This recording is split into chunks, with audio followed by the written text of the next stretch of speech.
Great. Well, my name is Andy Conlin, and I'm the Outreach and Education Specialist for Colorado State University's COMET-Farm team. This is an introduction presentation for carbon sequestration, greenhouse gas emissions related to agriculture, and an introduction to tools for conservation planning and greenhouse gas mitigation in agriculture, specifically the COMET-Farm and COMET-Planner tools. COMET-Farm is a little bit more complicated than COMET-Planner, so we'll spend the majority of our time on that. We do also want to extend a special thanks to the NRCS and USDA Climate Change Office for their continued support and funding in the development of the COMET tools. I do also want to preface this training by just saying that I am not an animal ag expert. So if there are any questions that I'm unable to answer, I will jot them down, chat with some of the experts on the team, and get back to you. On that note, we should have some time at the end for questions, but if something does come up, I will be doing my best to monitor the chat. So feel free to drop something in there and I'll do my best to get to it. So let's start with just a brief history of the tools. The USDA Climate Change Office and NRCS took things beyond the 2006 IPCC methods and developed the Blue Book, or methods document, that you'll see in a few slides. And this Blue Book defines the equations, methods, and models to quantify the agricultural emissions related to conservation methods within agriculture. And then the COMET tools were created in parallel with and as a function of that Blue Book document. Since COMET-Farm launched in 2015, we've seen over 6,000 users of COMET-Farm, and we've seen over 53,000 sessions of COMET-Planner since its launch in 2017. Users can't create an account with COMET-Planner, and that's why we can only measure the number of sessions rather than users. But we do know that across the tools, users vary from farmers and ranchers to planners, higher ed groups, businesses, and so forth. And I'll show you just a few that we can mention. Some of these users are featured in our COMET quarterly newsletter when they've offered to share how they're using the tool. To name a few are Shelburne Farms in Vermont, American Farmland Trust, the Carbon Cycle Institute, just as examples. The newsletters also tend to feature kind of major updates to the tool, little tips and tricks on how to use the tool, stuff like that. And I'll show you exactly where you can access the newsletters on the COMET-Farm homepage. As a nexus for greenhouse gas mitigation in agriculture, COMET is used by various federal and state level programs, as well as has been used in the past by private carbon markets such as NORI. A quick note on carbon markets. COMET itself is entirely independent of the carbon markets and does not advise on credits nor answer questions in regards to carbon credits. And that's because COMET is solely an estimation tool. The methods defined in the USDA's Blue Book and therefore in COMET are not intended as an accounting framework for emission reduction crediting or trading. And so any questions regarding carbon credits should be pointed in the direction of carbon creditors. In terms of federal level programs, we are and will be seeing an uptick in users who plan to use the COMET tools for their partnerships for climate smart commodities projects. If that's applicable to anyone on this training, just so you know, I'll be sending a link to a survey in my follow-up email. And that's just a very short survey to help the COMET team support the influx of new users. Both the COMET-Farm and Planner tools are web-based greenhouse gas inventory tools for land-based systems and designed for conservation scenario analysis. Users can access the tools through the URLs that you see on the slide. The COMET-Farm tool is a modeling platform that implements those USDA sanctioned methods and models. And in 2017, the COMET-Planner tool was created as a simpler tool for regional assessments, so to visualize general benefits at the regional scale. And we'll continue to dive deeper into the differences between the tools throughout this presentation. But first, I do want to take a step back and look at what we are actually assessing. Soil-related emissions are calculated through the DECENT model, which I'll talk about in a few slides, but it's worth noting that in September of 2022, we switched from the 20 centimeter to the 30 centimeter DECENT model to align with the national inventory. So we are looking at the top 30 centimeters of soil. In this example, we can see that a conversion from intensive to no-till on 60 acres of a corn soy rotation in central Iowa equates to an estimated reduction of 52 metric tons of CO2 equivalent annually. However, this is within the context of the cropland accounting activity. So within Comet Farm, which we'll get into a little more detail later on, you can select an accounting activity. One of those is cropland, and that's the accounting activity that's assessing the soil-related emissions. Whereas today's demonstration is going to be about the animal ag accounting activity, which does not use DACENT and which does not assess soil-related emissions. But that reduction of 52 metric tons of CO2 equivalent emissions annually does equate to removing the emissions from around 11 passenger vehicles for a year. It is a little more appropriate today to actually be looking at an example from animal agriculture. Specifically, we're going to be doing a demo project that involves switching from an anaerobic lagoon to an anaerobic digester. In the example that you see on the slide, we're looking at dairy heifer replacements. However, during our actual live demo, we will be including lactating cows and dairy dry cows in the project as well. But the change for 85 dairy heifer replacements has an effect equivalent to sequestering carbon from 550 acres of US forest for a year, or about reducing the emissions by about 470 metric tons of CO2 equivalent. So kind of going back, the COMET tool has 4 modules, like I mentioned. So there's the cropland, rangeland, orchard, vineyard, pasture accounting activity, animal ag, which we'll look at today, agroforestry, and forestry. These modules are all independent of one another and they don't talk to each other. So any multi-accounting project is going to present those reports separately. The COMET tool is designed to do an entire greenhouse gas inventory within an entity. So that's however you define that entity. So whether it's a cropland or a head of livestock, however you define it. We are not looking at any upstream or downstream emissions. So no manufacturing or transportation emissions will be included. And then we are also focused on the 3 main greenhouse gases associated with agriculture, those being carbon dioxide, nitrous oxide, and methane. The infographic that you see on this slide was created by a colleague of mine, Amy Swan, as an introduction into the 2007 IPCC assessment. Within the diagram, you can see various sources releasing and sinks taking in each of these greenhouse gases. And depending on which COMET module you use, the arrows that you see on this infographic will correspond to the outputs that you see on your report. Of course, there's a little less detail in COMET-Planner, but we'll talk about that more in a few slides. So, Comet Farm is a modeling platform that implements more than 40 different USDA sanctioned methods and models. And the COMET tools were developed in parallel with and as a function of the Blue Book document, which you can see on this slide. It implements a set of computer models that simulate all the greenhouse gas emissions that have been emitted within a defined entity. And that includes things like adjusting your manure management, adjusting housing within animal agriculture, stuff like that. Again, soil-related emissions within the cropland accounting activity are calculated through the DACENT model. And again, that's the 30-centimeter DACENT model. More relevant to today is that accounting for animal agriculture is also available, and different livestock have different empirical models associated with them. And the same can be said for forestry and agroforestry. Lastly, COMET does have an energy tool to estimate fuel-related emission reductions, but these will not be linked to your account or any of your projects. So if you want to include any fuel-related emissions, you can use COMET Energy. And that's because, again, Comet Farm is not a life cycle analysis tool and therefore will not assess any upstream or downstream emissions. So some folks do like to use Comet Energy in conjunction with their Comet Farm projects in order to get that kind of greater picture.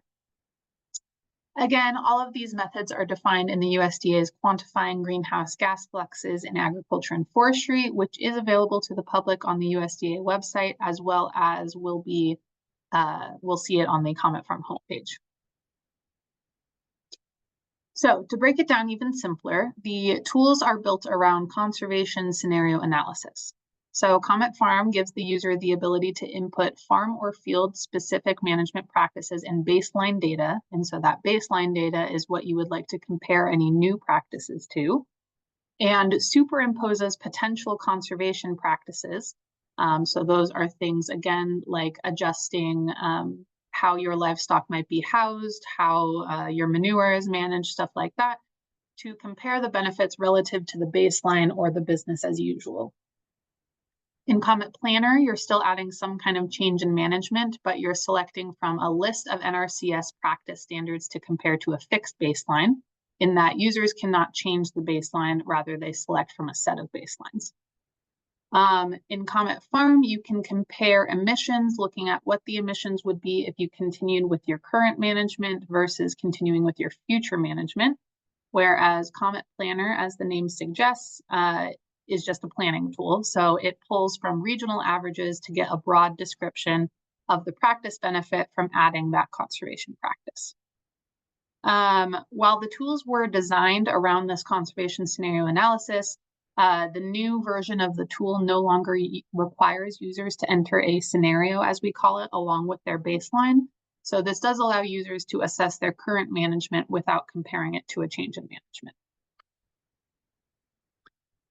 Similar to the cropland range accounting activity in COMET-Farm, where users can compare scenarios against a baseline, users can do this for animal ag as well. But again, this is not going to include any soil carbon benefits. Any soil-related benefits are going to need to be accounted in a cropland project because it is outside the bounds of animal ag accounting. Within COMET-Planner, there are limited animal ag-related practices, and those are dependent on your location. So some of those include silvopasture, prescribed grazing, range planting, nutrient management, or a combination of the above. So more broadly, to compare the tools, because users can enter a flexible baseline with exact management, at least within the limits of the tool, COMET-Farm allows users to generate a detailed farm-to-field specific conservation scenario analysis. On the other hand, COMET-Planner provides regional average estimates tied to conservation practice adoptions based on a fixed baseline, which I'll show you how that's generated in a few slides. Due to the amount of details that users need to provide, I will say COMET-Farm does require more time investment for entering those details, and then depending on the size of the project, it can take a few minutes to generate a report specifically in cropland accounting.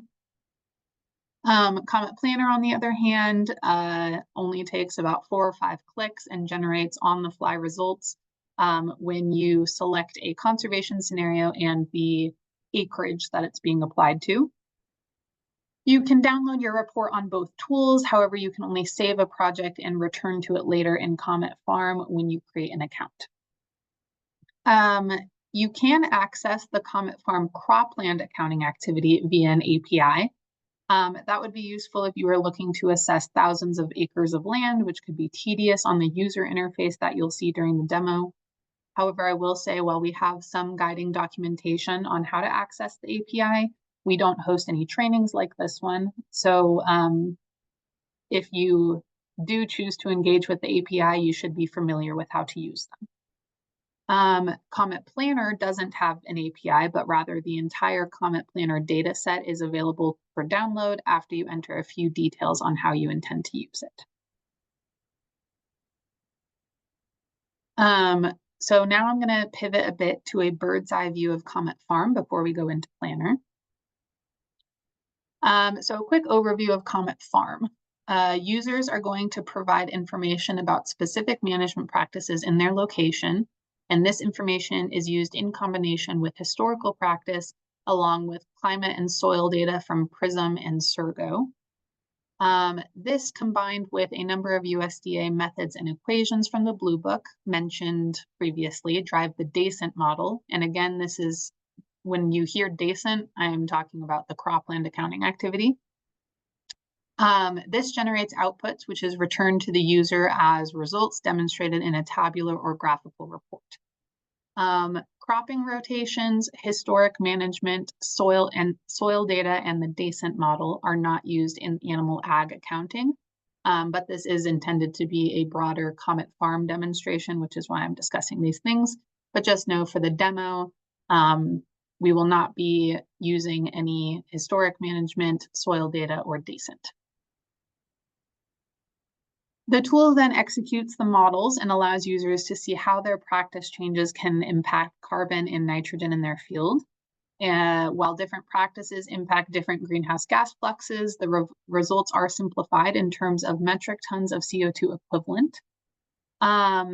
If you recall back to the system model of greenhouse gas fluxes that you see in that upper right-hand corner, each category and subsource category on the results page is associated with an arrow. And yeah, that's pretty much the basics. I did mention earlier that carbon markets use the COMET models through the API, which is a side door entrance to the tool. And again, it's only available for the cropland, pasture, range, orchard, vineyard accounting activity in COMET-Farm. And that's because it's designed for large scale analysis. API users do need to create an account. However, none of your model runs are going to be saved to your COMET account. Rather, the API runs on the Google Cloud. So after the 50 free model runs per day per user that we offer, we will need to start charging a small fee to run more per day. Again, we have a GitLab repository to help users get started with the API, but there is an understanding that if someone were to use the API, they are in fact familiar with APIs, as we don't offer any formal trainings on that. The API requires XML input files. There are examples of that in the GitLab. Each line in the XML file will match the inputs on the user interface, so it's important to understand the workings of the interface prior to engaging with the API. When a file is run, your outputs will generate an XML output file, and again, the lines will match the type of outputs on the interface, but API users will not generate a tabular or graphical report. Now let's pivot again and take a quick bird's eye look at COMET-Planner. As mentioned in the beginning, the idea behind COMET-Planner was to create a tool that was simpler, easier to use, and could demonstrate the relative benefits of NRCS conservation practices within a given region against baseline data. So you just need to know your location, the conservation practice you would like to assess, and how many acres that will be applied to. For the COMET-Planner tool, random cropland and grassland points were identified within each of the around 230 different agricultural regions in the country, defined by the NRCS as major land resource areas, or MLRAs. Crop rotations for each point were constructed from the USDA NASS cropland data layer back to 2008 in every region of the country. And then additional survey data like average fertilizer rates for crops by state and average crop planting and harvest data for each state were added, thus becoming the baseline for the modeling analysis.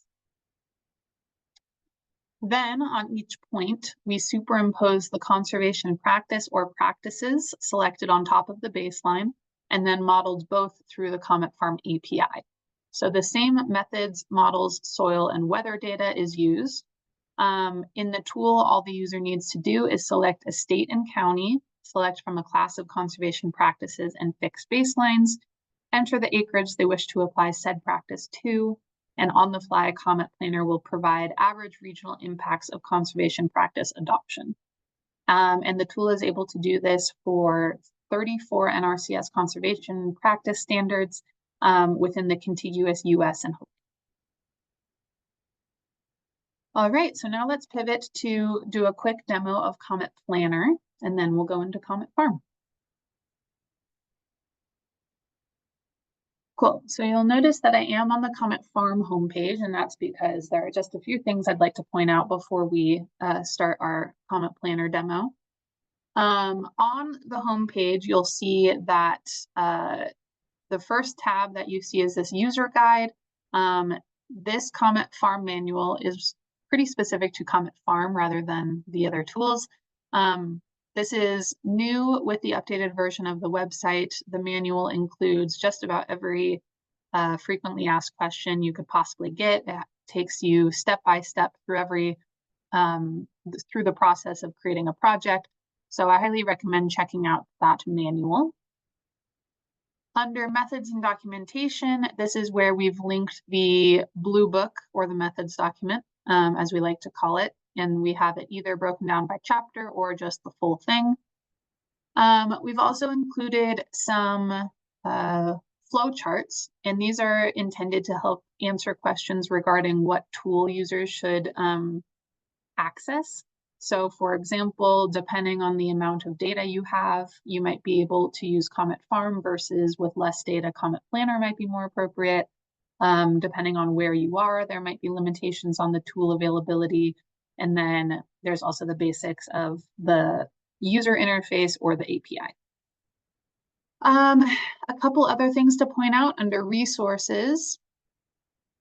The documentation tab has the blue book linked, the user guide, some frequently asked questions, our help desk where you can submit a ticket, as well as our training calendar. And I did mention the COMET-Planner or COMET quarterly newsletter.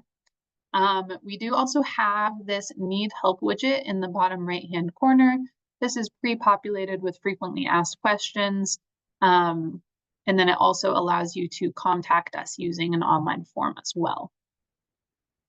And then the training calendar includes not only trainings like this, which are going to continue into December around, scheduling around the holidays as possible, but we do also have weekly office hours on Mondays, and those are intended for like project-specific questions. So it's just an open forum. Users can hop on and, troubleshoot an issue with a project, stuff like that.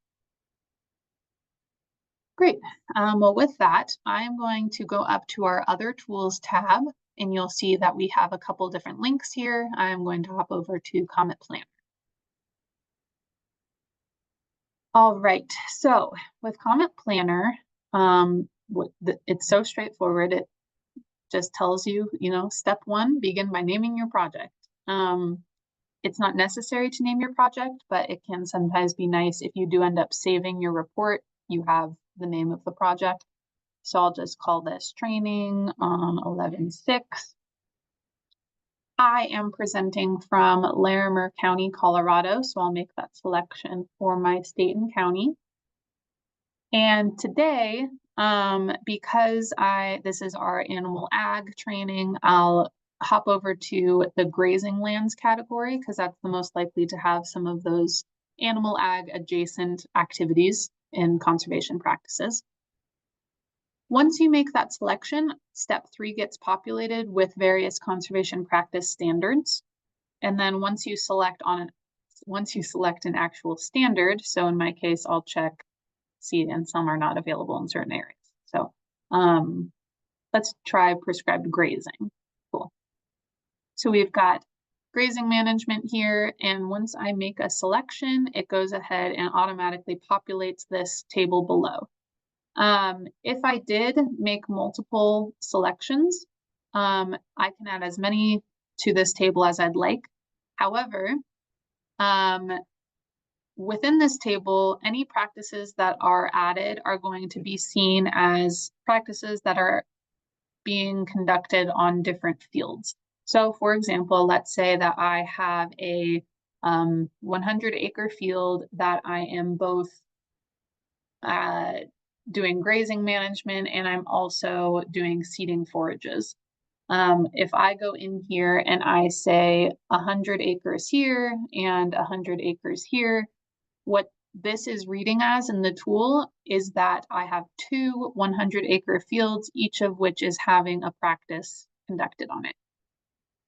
Rather, what you would like to do is go to multiple conservation practices. And this is where you would see stuff like a combination of, in this case, it looks like it's mostly prescribed grazing and nutrient management. So for example, prescribed grazing and replacing synthetic fertilizer with feedlot manure. Then when I go down and add that to my 100-acre field, that is applying both practices in conjunction with one another to a singular field. So that's the ideal. However, I will Obviously, not every single combination of practices is available, so it is okay to quote unquote stack practices, but where possible, we encourage users to use that multiple conservation practices feature. Anywho, I jumped ahead a little bit, but as you can see, as you add acreages to this box here, the rest of the table populates instantaneously. So those are the like on-the-fly results that we were referring to. The values are shown in either blue or red. A positive value in blue indicates a reduction in emissions or an increase in sequestration in some cases. And a negative value shown in red indicates an increase in emissions. So in this case, it looks like by doing some prescribed grazing and some nutrient management, we're reducing our emissions by 6 metric tons of CO2 equivalent per year. So this is, again, an annual value. You do have the option to download these results. Essentially, what that's going to do is create a PDF document with this table. So it's not very detailed. If you do want a little bit more detail, you can scroll down here and view your detailed emission reduction. So this has information like your emission reduction coefficients, your minimum and maximum total emission reduction, stuff like that. And then the last thing I like to show folks on COMET-Planner, and again, I'm kind of breezing through this just so we can spend the majority of our time on COMET-Farm, is I did mention that the entire COMET-Planner data set is available for download. That is on this download tab. All you have to do is answer a few questions on how you intend to use the data, agree to the terms of use, and then that is all yours. And so a lot of folks use that to kind of play around with data. Cool. With that, I'm going to pivot back over to COMET-Farm and go back to the home page. All right, so I have an account already within COMET-Farm. However, if you're brand new to the tool, you can register for an account. And not only will it allow you to create a COMET-Farm account, you can subscribe to the COMET Quarterly newsletter.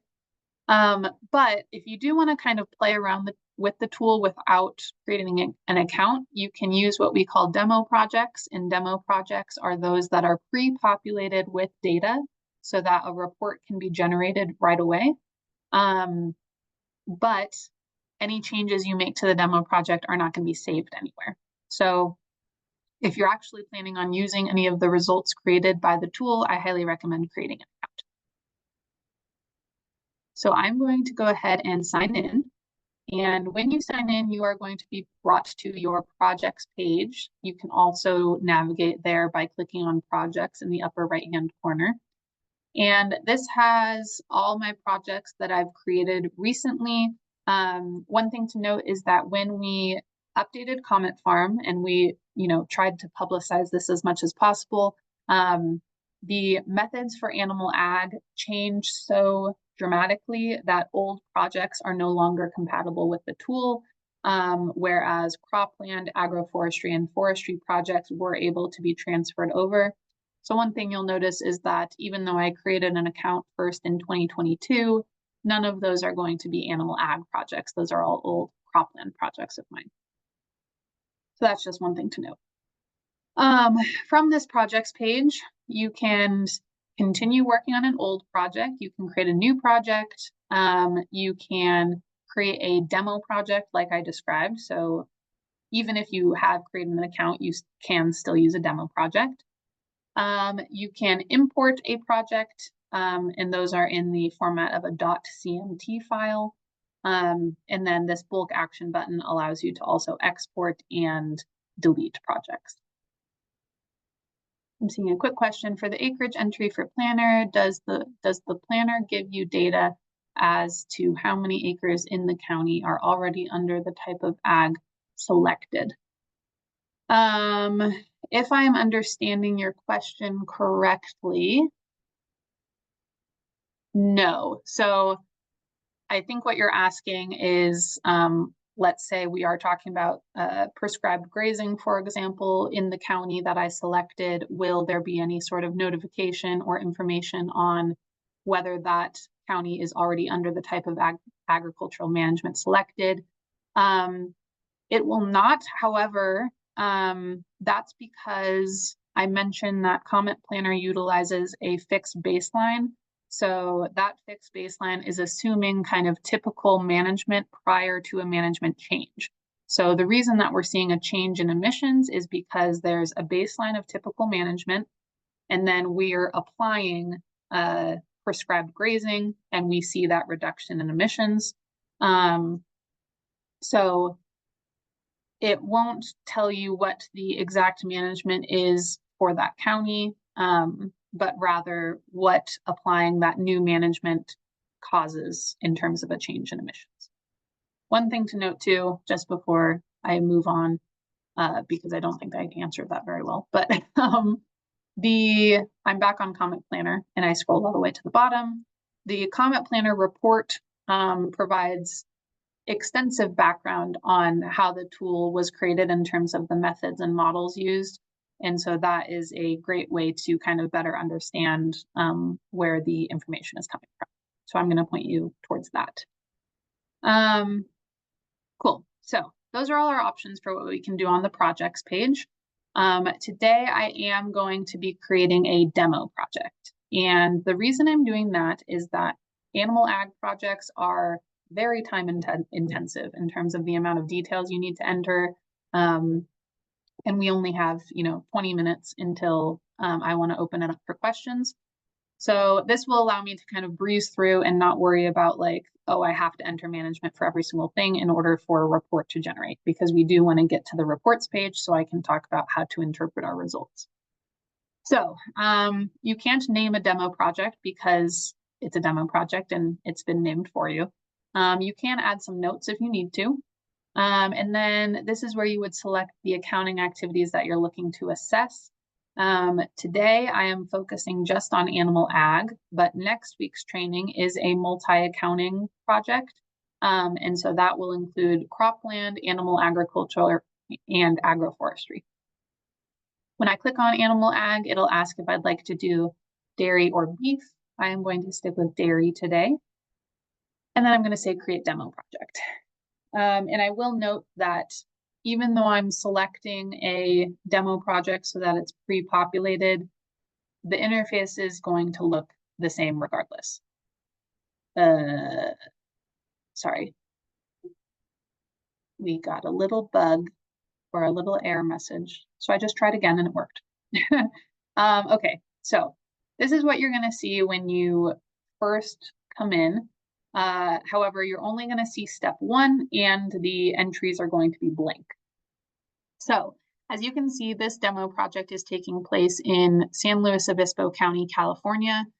Demo projects, the nice thing about them is that they can be edited. So if I, decided that I actually want this to take place in Larimer County, Colorado, I could adjust that. But I'm okay sticking with the intended location. I'm also going to ask that we ignore for right now this little gray box up here. I will explain that later. Once you've selected your animal location, it is going to ask you to use the check boxes below to select the animal categories that you'd like to assess. And these are collapsible sections where you can include whatever type of animal you're looking to assess. You'll note that, what I'm realizing is that this demo project is not filled out properly, because this demo project should have selected each of these 3 dairy types, and they were not previously selected. So let me really quick troubleshoot. I'm going to delete this version. Also, just for some context, we launched this new version of Comet Farm on September 23rd. So it has been only a little bit over a month that we've been working on this. So we are encountering errors every once in a while. In my demo project, it is already selected.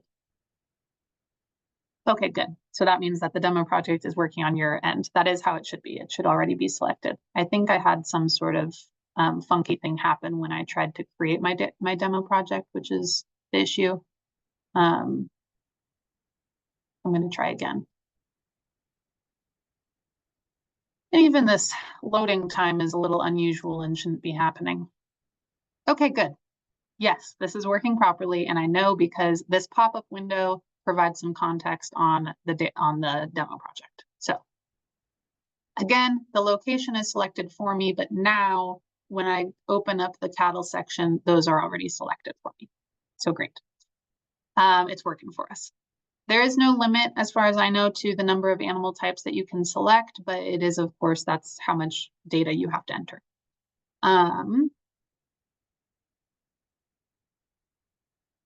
Cole, I'm going to circle back to your question for Planner if we have time at the end, but thank you for dropping that in. Cool, so once you've selected your animal types and you've clicked Save, they are going to populate step 3, and this is where you can begin to enter management for your given animal type. One thing to note is that because this is a demo project, these green checks next to each animal type indicate that management is complete for that animal. Normally, if you were creating a project from scratch, those would be gray, and that would mean it's not complete. In order for you to proceed, all of those animals have to have complete management for you to continue to the report or move on to the next step. I'm going to start with my dairy heifer replacements, and you'll see this little 1 is next to it, and you might be wondering what that means. When you select your dairy types, and this is specific to dairy cattle and no other types, you'll have the option to increase the number of groups of cattle. These groups are herds of cattle that are managed differently. So if I have some dairy heifer replacements that are out on pasture year-round, that would be a group of cattle. If I have another group that is in a covered barn all year round, that's a separate group. If they're being fed different things, they're different groups. So essentially, it's just if you have cattle that are managed differently from one another at the same time of year, those are going to be 2 separate groups. You can add up to 3 groups per animal type. In this case, we're only doing 1, but if I had selected more than 1, they would be added as a separate management entry here. So I'm going to go ahead in and click Edit Management, and this is what you would see when you first come in. And again, you'll see these checkboxes are in green, but they will be gray when you first go in. Let's expand animal details to start with. This is where you're entering the population of your cattle on your operation within this animal type. So again, we're on dairy heifer replacements. In this case, what we're seeing is that this project has 85 dairy heifer replacements all across the year. Again, the nice thing about demo projects is I can make changes if I would like to. I can change the values around, but I'll keep it pretty much the same for now. So you're just asked first for population and live body weight. These little blue arrows, as I demonstrated, allow you to copy data across all the boxes just to save you a second of time. Yeah, so that's pretty straightforward. You can enter zeros for these things, assuming like if you don't have cattle for part of the year, you can enter zeros. But in this case, it's a pretty straightforward operation with not much change. Then I'm going to go ahead and expand feed characteristics. And there are 2 ways that you can enter your monthly feed for your cattle. And so you'll see the first option is just manually, assuming you know your dry matter intake, crude protein, fat, and ash. So some ranchers do have that information, and they can just enter the raw values and they can copy them across months, and still you'll see January through December is going vertically down, and so they can enter it that way. Some folks don't have that information like crude protein and ash, but rather they know what they've been feeding their cattle and the amount. And so we've created this feed calculator. And what this does, it's a kind of stepwise process where first what you're going to do is, and these instructions are pretty clear about it, On the left-hand side, you're going to select the months or range of months that your cattle are consuming a certain feed type. So let's say between April and July, I'm feeding my cattle a certain type of feed type. Then within this table, and you'll see I'm being shown 1 through 10 of 304. So there's a lot of different feed types available here. There is a search function where I can look up corn if I needed to. There also are these sorting pills where I can look at fresh forage and just sort through those options. COMET-Farm is being a little slow right now. I'm not going to lie to you. Cool. So now we're looking at fresh forage, which limited our options just a little bit to be slightly less overwhelming.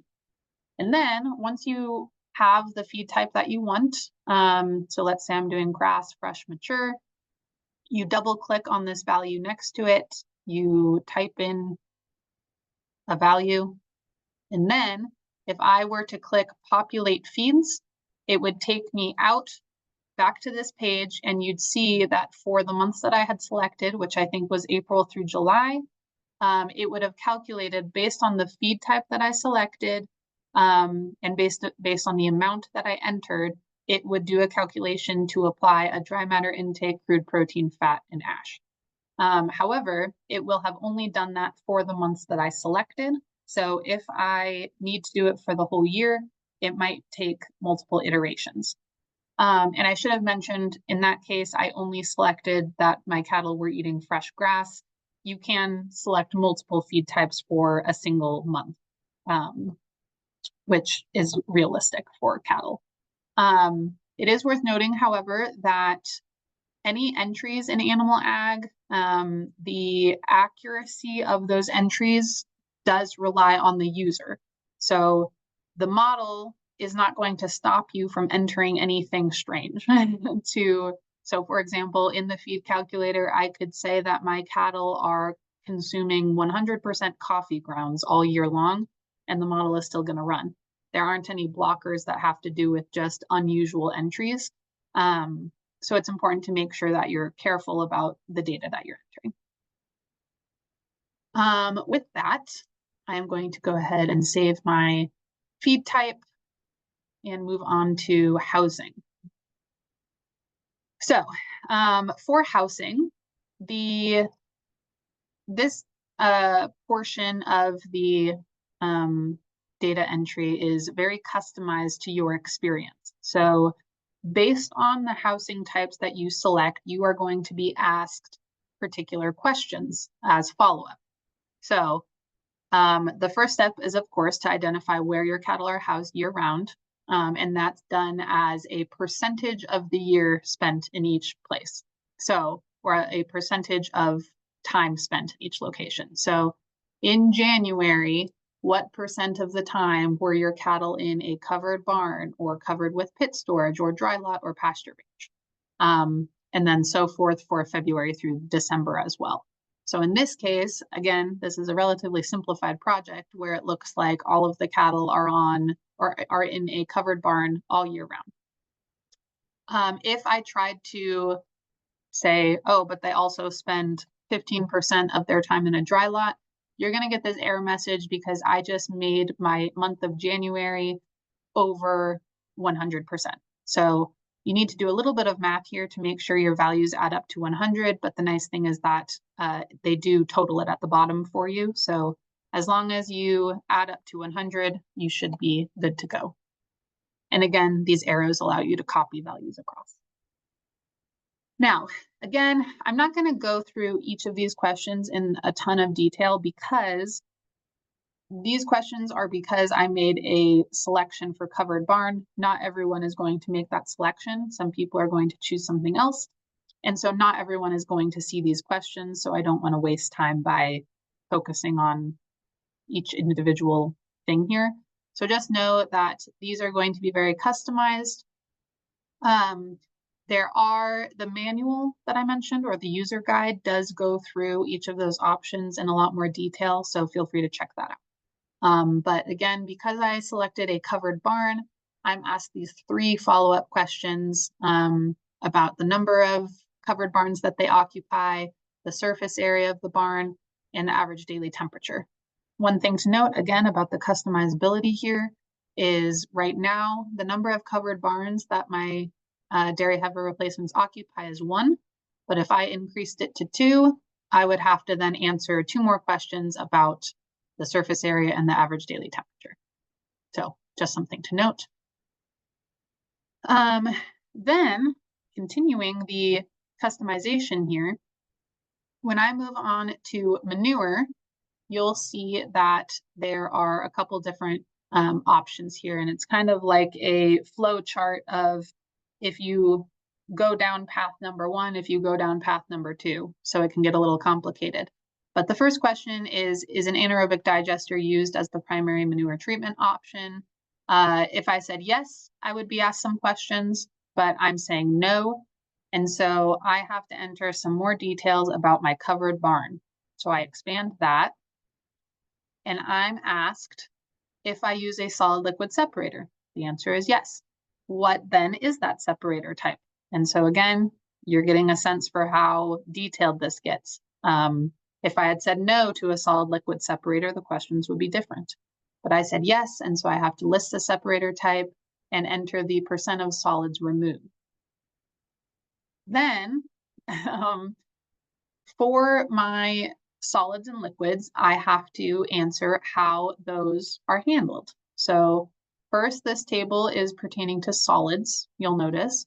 And so it's asking what % of total solids are entering the system and through what system. So for I'm using composting passive windrow, and that's 100% of the solids.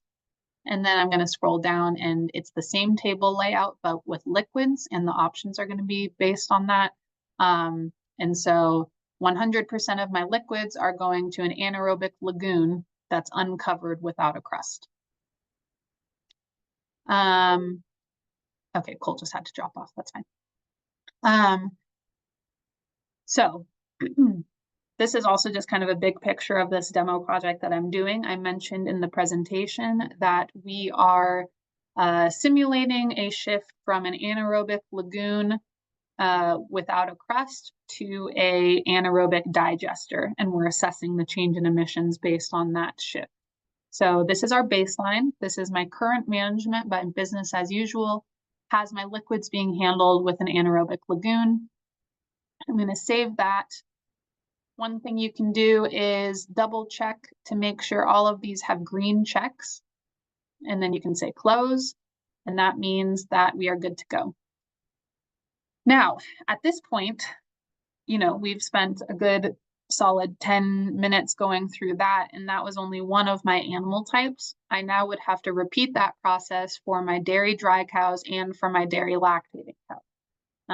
So it's very easy to kind of lose track of where you are and what you're working on. So I highly recommend doing it in kind of chunks, and that's why I recommend people create an account so that all of these changes are saved and you don't lose any of the data that you entered, because that would be very sad. So at this point, if I were creating a project from scratch, I would either want to add a scenario, or I can just continue straight to the report. Again, COMET-Farm was created initially for conservation scenario analysis, kind of assessing that change in management and seeing how your emissions how your emissions change as a result. So I do prefer to add a scenario. That being said, because this is a demo project, a scenario has already been created for me. And that's what we see up here. So right now you can see this green check indicates that we are looking at my baseline. So again, my current management, but I can click on digester install to look at the scenario, which is that change in management, which we'll do in just a minute. I do just want to show you that if I clicked add scenario, I have the option to copy my management to my new scenario, and particularly my baseline management. One of the reasons I kind of wave a flag at this is because the amount of data needing to be entered into an animal ag project is so much that sometimes it's easier to copy your baseline over and then modify things rather than create everything from scratch again. That's not always the case because sometimes the operation has changed so drastically that you may as well start from scratch. But in this case, all I'm doing is replacing my anaerobic lagoon with an anaerobic digester. So of course I'm going to copy my baseline and then just adjust how my manure is handled. That's going to save me having to re-enter my population, going through that feed calculator again. So that's just a really important user experience thing that I want to make sure I highlight. In order to do that, all I would do is say, I want to copy my baseline and press continue, and then I'd get to move on from there. So when I hop over to digester install, you'll notice that the page looks pretty much identical, except that I can't make changes to the location or the types of animals that I'm assessing. That's one big thing that I think some users don't know, is that your scenario cannot be a change in the type of animal. It can only be a change in the management of those selected types. So everything about the management page is going to be the same. So if I go back into my dairy heifer replacements, you'll see that I have, I'm working on my scenario, but I still have the same number of dairy heifer replacements. They still weigh the same. They are still being fed the same thing, so all these values are the same. When I scroll down to housing, you'll see that they are still spending 100% of their time year-round in a covered barn. These values didn't change at all. However, when I open manure, that first question, is an anaerobic digester used as the primary treatment method? The answer is yes. So that's where that changes. So that's why I emphasize copying the baseline over, is all I have to do is select yes instead of no, and answer 2 questions pertaining to that, save it, and now we have a scenario. I will say,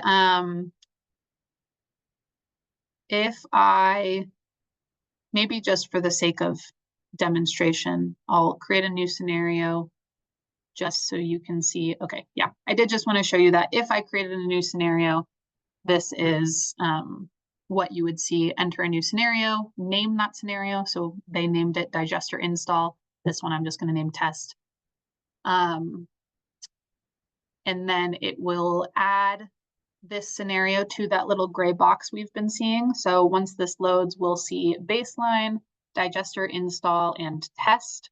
And you can click on the titles of those to kind of toggle between them, if the tool ever loads. Cool, it did.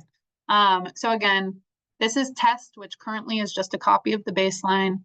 Digester install is our scenario that the demo project created for us, where we shift from an anaerobic lagoon to an anaerobic digester. And then I'm going to go ahead and delete test because we don't need to see that on the reports page, but I did just want to show you what it looks like to name that project. Okay, now with that, we've got all our check marks. So our data is complete. I'll go to the scenario and see data is complete there as well. And I will say continue to report. So a couple of things to know about the report is that by default, the report is only going to show you your baseline results. It is not showing you your scenario. And it's going to show you that baseline across your animal types. And these can be kind of tabbed through. If I had more than one accounting activity, so if I had also done cropland, I could also toggle between those as tabs up at the top, but today we just did animal ag. In order to view your change in emissions, you need to go over to this yellow button here that says View Scenarios, click Digester Install, and say Apply. And from here, this change column is what most folks are kind of paying attention to, and this, echoing what we saw in COMET-Planner, shows blue values, only in this case they're negative. So negative values shown in blue indicate a reduction in your greenhouse gas emissions. Red values that are positive indicate an increase in emissions. So right now what we're seeing, just to be totally clear, we are on our dairy heifer replacements, and we're seeing that for my 85 dairy heifer replacements, when I shift from an anaerobic lagoon to an anaerobic digester, I am reducing my greenhouse gas emissions by 136.9 metric tons of CO2 equivalent, and that's annually. I think, yeah, it does do it. I was gonna say, even though you can only view one animal type at a time, the bottom does have a total across all animals. So to be clear, this demo was replacing an anaerobic lagoon with an anaerobic digester for all 3 animal types. And so that's why we're seeing such a huge reduction in emissions as a result of that change. The table itself is broken down by source and subsource category. So we've got our dairy heifer replacements. We've got our 2 greenhouse gases associated with livestock, so methane and nitrous oxide. When you expand methane, you can see enteric methane emissions versus emissions from housing, and then emissions from manure. And that's where you see the change is due to that manure shift. Yeah, and we do also allow users, when they scroll down, we present a graph that shows the change between your baseline and your scenario. And that's the dual view. You can also click on graph view and see only the graph versus both at the same time. And then lastly, at the bottom of your page, you can download this report, which will include the results that you see on this interface as a spreadsheet. It'll include a more detailed spreadsheet that includes some of your data input values, as well as a PDF of the graph. And then you can export your project as a .cmt file for another user to then import it. And then the last thing I like to show is this interpret report button for animal agriculture. Essentially, this just walks through what I have just gone through, but it's a lot to retain. So this just breaks down what these values mean and how you can interpret them. So with that, I will go ahead and stop sharing. I will stop recording, and I will open up the floor for questions.